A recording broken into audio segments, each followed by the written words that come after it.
What's happening, everybody? I am joined by my dear friend Ade Oladipo. The main man is in the house again. I'm delighted to be back. I love this segment that we're creating. I think what we need to do is give it a title.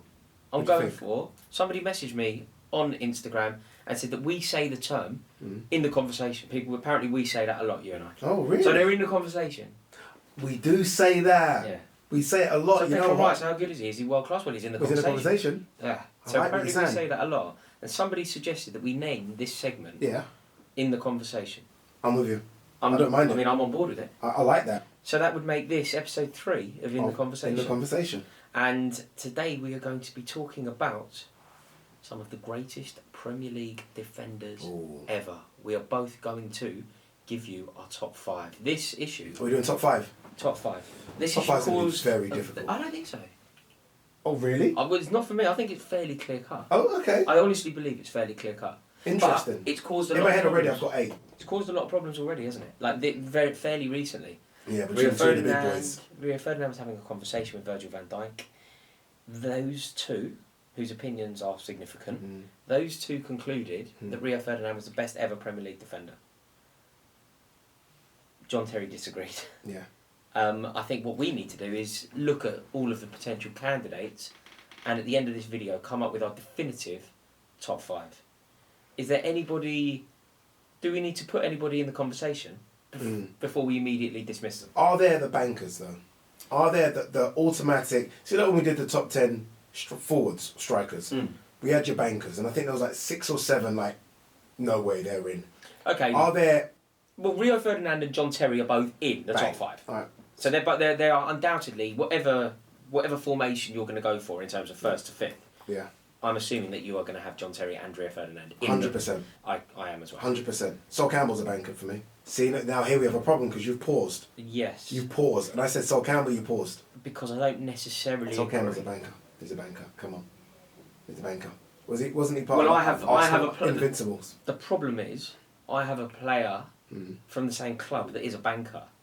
And I can't not have him, but I don't think that we can... I can give you Tony Adams. Tony Adams is a banker for me. I'll give you him.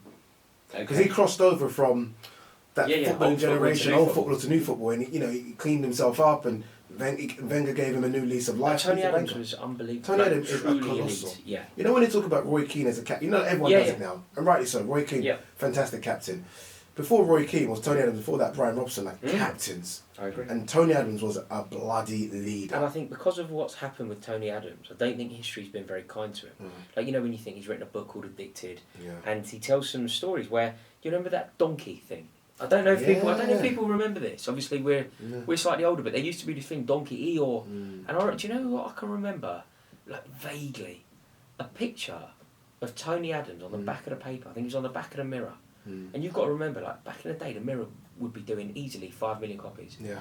And they put Tony Adams and they made him a donkey, where they put the ears on him. It's crazy. 5 million copies. And that's what they did to him. And he bounced back every time. There was a game where he went to Old Trafford and fairly early in the game, he sliced the clearance and lobbed the keeper. And the whole ground, Old Trafford, Eeyore.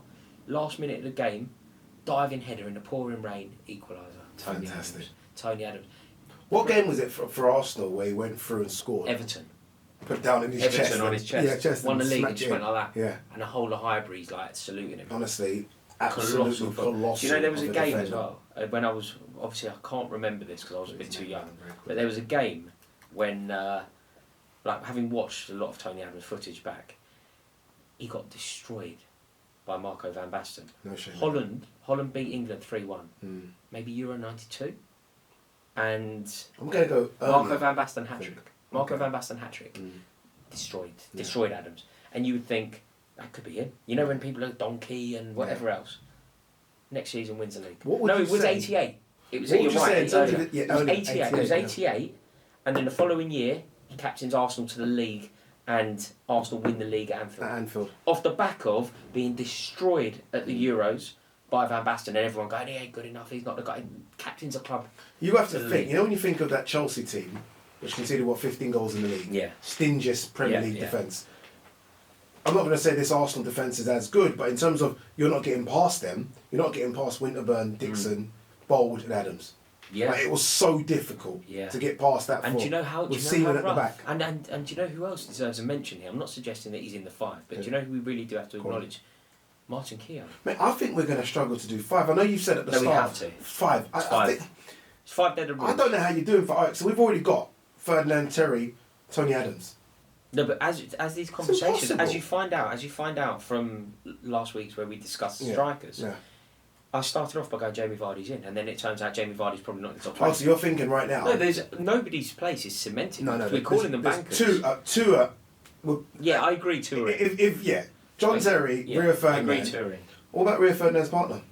Vidic. Vidic. Of course. I'll write his name down just for the sake of it. Yeah, his name belongs on this tab. I got a one that a lot of the kids under 25 might not remember, but I tell you now, you couldn't run past him. Des Walker. I mean, Des Walker. No, but you know, there's a generation. Well, it's not our generation, but there's a generation 1 or 2 up from us that would be livid if Des Walker isn't front and centre of this. Do you remember? Well, the Forest fans used to sing, "You'll never beat Des Walker," and they were right. Yeah, you know, they were right. Paul McGrath, mate, Bruce Pallister, Ricardo Carvalho, 110%. Does any of the Liverpool boys apart from Van Dijk get a mention here? Is it? I think it's Hippier. Is it Carragher? I think they deserve a mention. I think Hippier deserves a mention. It was Hippier and Henchos for a while. Then Carragher came along and took his place. Hippier was fantastic, captain of Liverpool, and then Gerard Houllier removed him obviously and gave it to Steven Gerrard because it looked like Steven Gerrard might be leaving the club or just to give it to Steven Gerrard because he was the best player. I think Hippier deserves a mention. Will he make it? No. But I think he deserves a mention, and then we start deleting if we need to. And then who else is? I mean, Ledley King deserves a mention. People 100%. Will always say that he deserves a mention. No, he does. No. Not people. Me. Yeah, you deserves a mention. I mean, I would dismiss that. Well, we'll have that debate in a second. but there are some incredible defenders, and do you know Vincent Kompany? Yeah, Kompany, absolutely. And then there are those stories that I love, you know, sort of just the intensity. I think it's Hernan Crespo after 98. I think the England partnership in 98 would have been, if this is for the France, I think it would have been Adams, Keown. No, it would have been Campbell. Sorry, I forgot to Campbell. Yeah. And I remember when he was talking, Hernan Crespo, off the back of that game, he said he was black and blue. Because he said whatever happened, the 2 centre-halves, that they had this brilliant shape where one would go and one would cover, and then the other one would go and the other one would cover, and they would do that. So whatever would happen, one would go to the ball and the other one would drop. Nice. Which basically meant that you never, you know, that they constantly never were like that. They were never flat. Like, one was that. Yeah, one goes, one sits, one goes, one sits. And what would happen is, because it was a very different game then, wallop. Every time. Wallop. You're allowed every time. And I think Hernan Crespo couldn't believe it. And like Hernan Crespo is one of the best strikers I've ever seen. Ridiculous when he's not acknowledged his contribution to the Premier League and Chelsea. Absolutely exceptional forward. Too good a bit for the Premier League then. You know, he was playing with players. And he wasn't on his wavelength. No, he wasn't on his wavelength. He was so good. So clever. Always in space. Best striker on the pitch and he's in space. How's that possible? Everyone's aware, like the most potent threat on the whole pitch is Hernan Crespo, and he's in space. No, we're not here to talk about former Chelsea strikers. Yeah, no. I see you could go on then. You're absolutely right. I could. But no, I think that just in terms of these defenders, I think we've got everybody down. I don't know if we have. So what? Chelsea had no defenders. You're trying to tell me? Didn't Desai play centre back for you? Yeah, but Desai's an interesting one. Like you know how I will always say, Jimmy Floyd Hasselbank is chronically. Oh, sorry. Even before we talk, Stamps him. Yeah. But you know how people will say, maybe certain Chelsea players have flopped, and I always go, that's not true. Just to show that I'm completely even here. Marcel Desailly is always celebrated by football fans as being one of the best to ever play in the Premier League. Is he? No. No, I'm saying, is he? I think he is. Like, you know when people are trying to be snide about Van Dijk, they'll go, there's 10 defenders better than him, and they'll do a list. They'll always put, no, I don't agree. I'm just saying, they'll do the list, and on the list will be Marcel Desailly. Okay. Marcel Desailly's contribution to the Premier League was that Desailly was exceptional. The AC Milan team that won a European Cup '94, amazing, right? Yeah. Marseille before that. Brilliant player. But at Chelsea, he was good and had big moments. But he was also the captain of a club that didn't win away in the Premier League until April. He was the captain of a team that couldn't win an away game until April. Does that take away his brilliance? Yeah, he wasn't brilliant. He wasn't a brilliant Chelsea defender. Okay. He's a very good player. But you know when people kind of put him in, he's nowhere near this in his Premier League career. Yeah, in his Premier League career. In his Premier League career. He's nowhere near this. Yeah. Like, the players that we're mentioning. Yeah. No, that's why he's not there. But that's why he's as relevant in this as almost like 50 players. Okay. He's in this, if Frank Leboeuf's in this, and maybe Steve Bold's in this. And, there are some really good... And Hippier's in this, and Carragher. He's like that. But he's not... Hippier was better than... He's not top 5. He's not a top 5 player. Nowhere near. Nowhere near. Like, everybody on this list we should be able to say, you're in the top 5 and nobody can go crazy. So if I say Des Walker's best Premier League defender ever, it's probably unfair because of timings. Okay, I've used a bad example. If I say Jaap Stam, I don't think it's true, but you can't go mad. Roy Keane put him in his best 11. Exactly. And that's above some of the defenders he had at the club. So you know who's going to be criminally underrated on this, and the young kids won't know because they laugh at him as a manager. Steve Bruce. Yeah. Mate. Yeah. As a defender. I know. You think of Sir Alex Ferguson's first title. It was kept Steve him in Bruce, a job, didn't he? Kept him in a job. That header. Was it against Villa? Yeah. Well, it was. Was it against Villa? I think it was Mark Robbins. Do you remember Mark Robbins? They signed from Norwich. Yeah. Mark Robbins gave Fergie that bit of time, and then it was Steve Bruce. Do you know there's a record?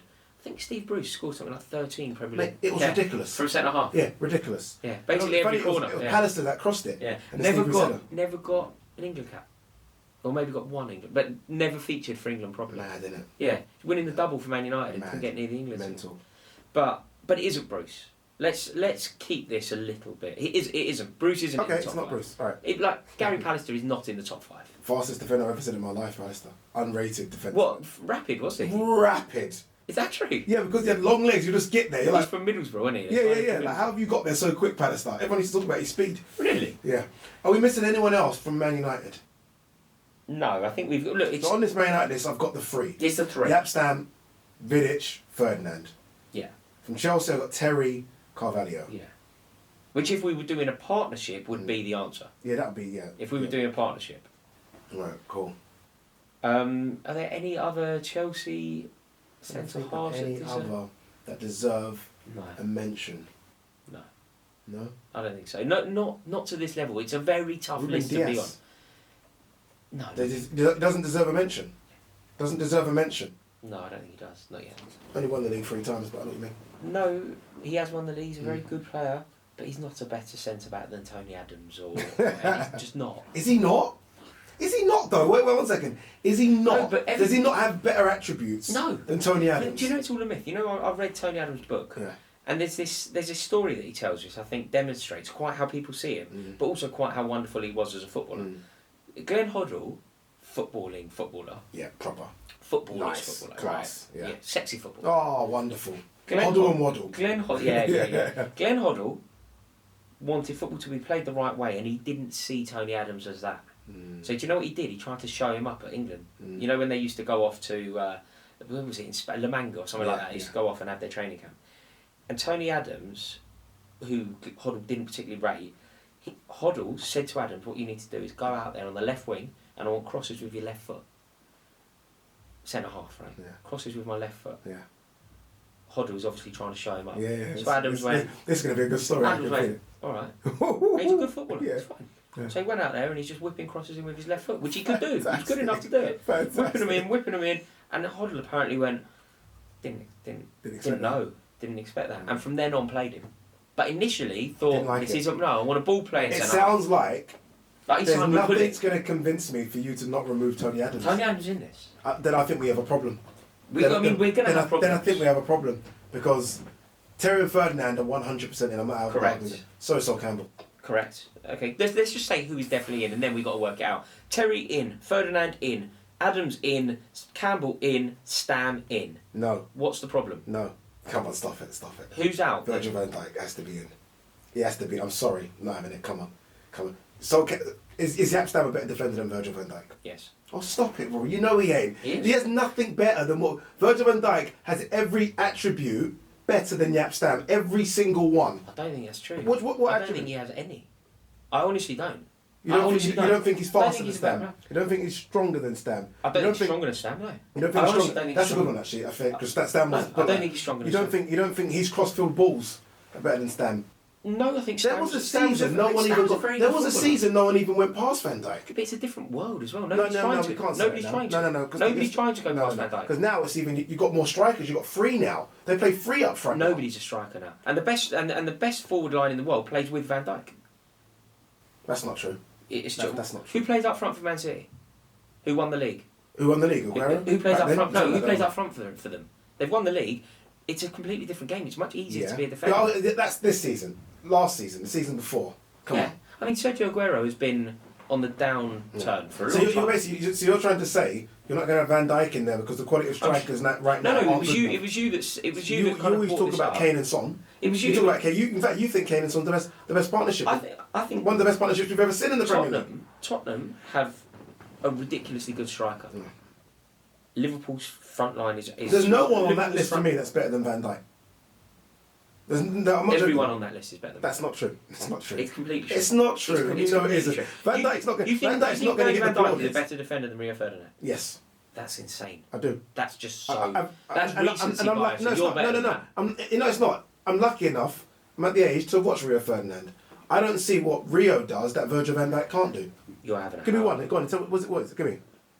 I can't think of one thing because I can think of only everything. Go on then. I can't think of anything that Van Dijk is better at than Rio Ferdinand as a defender. I literally can't think of one thing.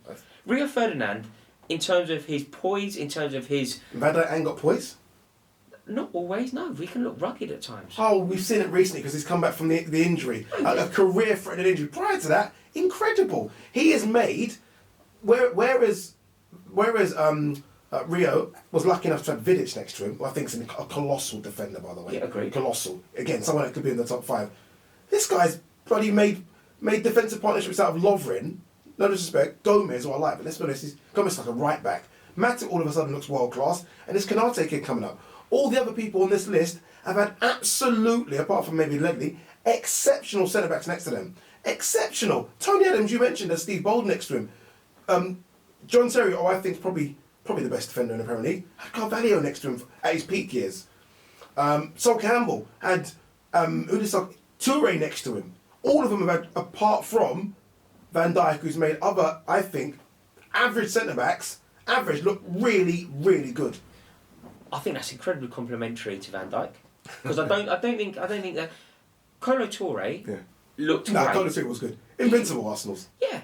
But what you're doing is you're giving the credit to Van Dijk that he's made others look good. No, all I'm saying surely if we're doing that, that means that Kolo Toure really benefited from playing alongside Sol Campbell. Agreed, maybe, but I'm saying the ones that are like your rock solids in there had fantastic centre-back partnerships with them that made them look almost godlike. Like Terry and Carvalho, Ferdinand and Vidic. I'd love to have seen Ferdinand with a Gomez next to him. No, but okay, then if you want to use John Terry as an example, John Terry was exceptional. John Terry was exceptional with Carvalho. Yeah. He was then exceptional. I mean, he was exceptional as a kid with Desai. Yeah. Then Carvalho.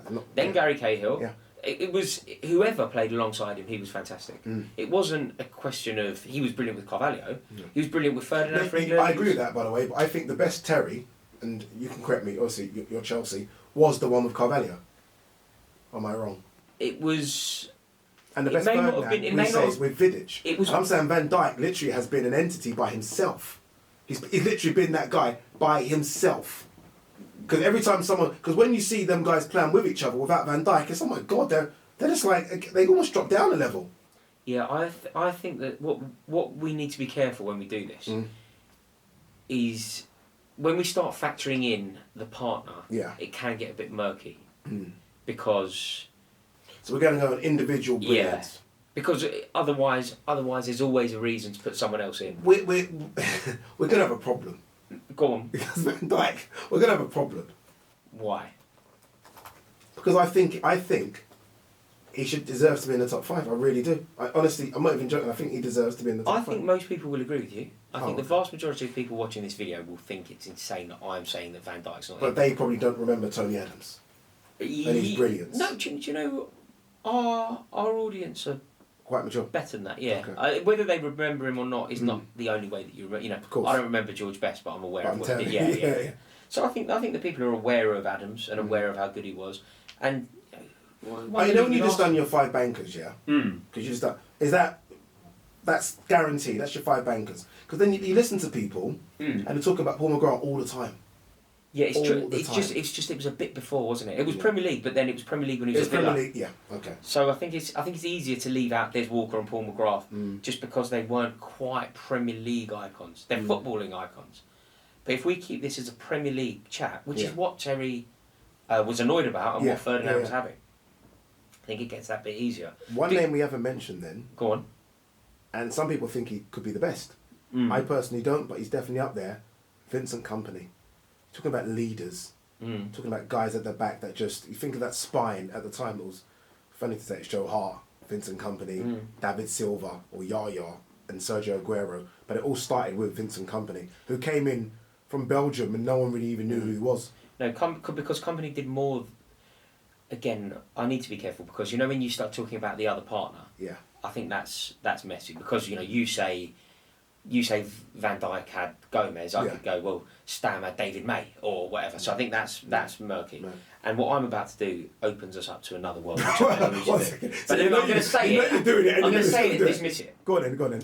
But you're going to say it, so it's going to be on record. I'm going to say it, but then I'm going to make sure, because we need to acknowledge that it's not a contributory factor. All right, let's hear it. Because people are going to... They're going to come for us. Yeah. No, you. What Kompany did for Manchester City was bigger than football. He became a bit of an icon for Manchester. His contribution to that the homeless. No, I mean. You're talking the his contribution to the homeless issue of Manchester. Yeah. We can't factor that in. No, when we're talking about. It's like when I wouldn't talk Rashford and bring up what Rashford's done with free school children meals or something. But I do. I remember Man City always had a problem with centre backs. Yeah. I can't remember that guy they got, big, strong black guy, really tall, who literally was there for a season. Mangala never worked out. No, it didn't work. He had a brilliant game against Chelsea. He had incredible. He had a really good game against us one year. They always had problems at centre back, and then Vincent Kompany. So it was always Vincent Kompany and one because they could never. It was always like they could never get a proper centre back pairing for him. Yeah. So with Vincent Kompany and Otto, Vincent Kompany and this, Vincent Kompany and that. He was the main. He was always the mainstay. And I just thought he was a fantastic defender. He had his injuries, obviously, the last couple of seasons, but I thought. I think you are right. He is an icon. He is definitely Man City's dream team. Defender, best defender of Man City. You don't think he makes your top 5, do you? No. Interesting. I don't think he's comparable to Rio Ferdinand. I honestly don't. Yeah, we're not just saying Rio. We're just but to get into this thing, you've got to be comparable. Like John Terry. Okay. John Terry and Vincent Kompany. John Terry's twice player. Vincent Kompany was. If I was to say Van Dijk's, and when you said it's got to be someone that if you say top 5, no one would argue. Do you think anyone's going to argue if I say Van Dijk's top 5? There won't be one person. No, it's not wild. Yeah. It's not wild at all. No, it's not wild. No. You're totally legitimised in saying that. Okay. Absolutely. No, but we're not saying the best there because that's normally the argument. No, but we're about to. No, normally with Van Dijk we say, you're going to give you top 5. You're going to have to give it in order because that's what the whole issue was. That's what John Terry was annoyed about, and that's what Rio Ferdinand and Van Dijk were talking about. So you're going to have to put your neck on the line. So you're going to have to tell me in order who your top 5 are. You're going to tell me first. I know mine. Oh, do you? You've got it in your head? Yeah, I know mine. The best defender to have played the game in the Premier League is John Terry. And I think if you look at the attributes of John Terry, if you look at the accomplishments of John Terry, winning the league in 2005, coming back a decade later to win the league again, captaining Chelsea, playing every minute of every game that season, also scoring in the League Cup final that same year. It's outrageously good. See, the thing for me with Van Dijk here, I'm not going to put Van Dijk as number 1. I'm not that silly. The guys on here just have more. Just have more, have done it longer. And I've always made the argument that I feel like strikers back then were better. So you had more to defend. No, you're right. I've always had the argument, and I'm not going to change it because I want to get Van Dijk on. Mate, even like Van Dijk didn't have Henry, did he? Or Drogba to play with. That era, those clubs, almost, clubs that weren't very good. Always had someone. They had amazing strikers. Sunderland had bloody Kevin Phillips that got 30 goals a season. Tottenham weren't winning trophies, and they had Les Ferdinand and Teddy Sheringham. Yeah. Like there was a time. Okay, this is a slightly different era, but there was a time when Tottenham, who I think won 1 League Cup in this era, their front line in the same squad was Berbatov, Robbie Keane, Jermaine Defoe. And I think it was Pavlyuchenko. And Adebayor was there at one point. I agree. Now they would be one of the best strikers in the league. 100%. I mean, you look at someone, and look, this isn't a striker video, but I mean, Ivan Toney wouldn't have got a sniff. No. 15 years. Do you know what I mean? Those players wouldn't be in the Premier League. You know that kind of output. You know what you see now from certain strikers. Yeah. Like Kai Havertz has scored about 6 goals a season. Think about someone that we work with and know.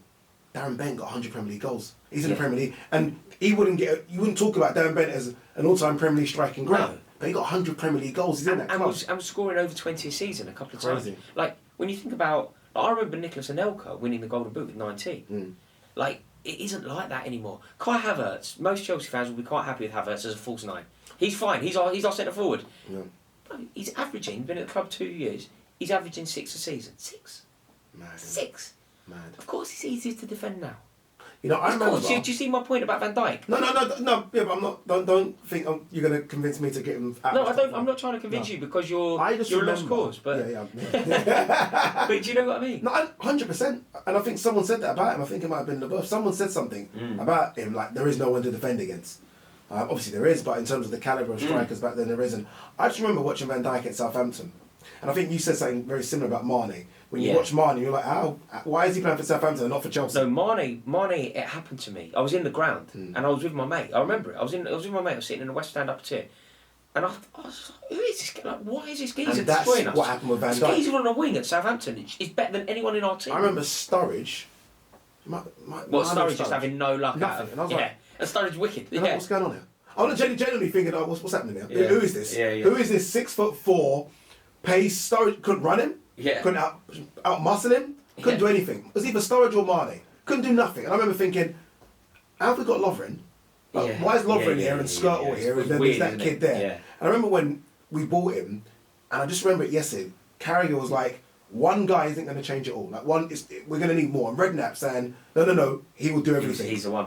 And he came and he scored in his debut against Everton. And I was like, wow. It was almost like the Neo from the Matrix moment. Yeah. He's the one. Against Everton as well. I thought, my God, he's the one. And there's that famous picture of him against Man United when he scores and he jumps up and the scene's all dark. Van Dijk for me is incredible. So what's your top 5 in order? Top 5 in order. Terry, Ferdinand, Sol Campbell, Van Dijk, Tony Adams. So you've got John Terry top? Got John Terry, I think John Terry's the best defender I've ever seen in the Premier League. You know what? By the way, I used to play football with John Terry. No way. Essex Schools, yeah. No way. Essex Schools under 15s and under 16s. Really? Yeah. Didn't know that. Yeah. I was actually pretty decent at one stage. Yeah. At one stage. Didn't last long. John Terry, I remember even back then, John Terry, no pace. No pace. I remember, and there was a guy called Patrick Adjiman. He played for Wimbledon. I remember sometimes you see Patrick Adjiman mucking about with him, destroys him for pace. I remember thinking, not much here. Not that you think, he's going to go on. I know what you mean. Not much here. Yeah. He didn't have pace in the Premier League, really. No. You know, I mean, compared to like real fast defenders. He had to play He's in his learnt the game unbelievably well. And he's taken it, he took it to the point when I thought he was done, when Benitez thought he was done, and then he came back again. Won the league. I think he's an incredible, whether or not I like him as a person, you can pop that to the side for a second. As a footballer, because I look at his attribute, even the goals he scored. How many goals did John Terry get? How many goals he got? 98? What's he got? No, I think, is he not 49? Is it 49? Is he not the most decorated defender? He took out, do you know whose record he beat? Go on. David Unsworth. Do you remember the penalty taker? Everton.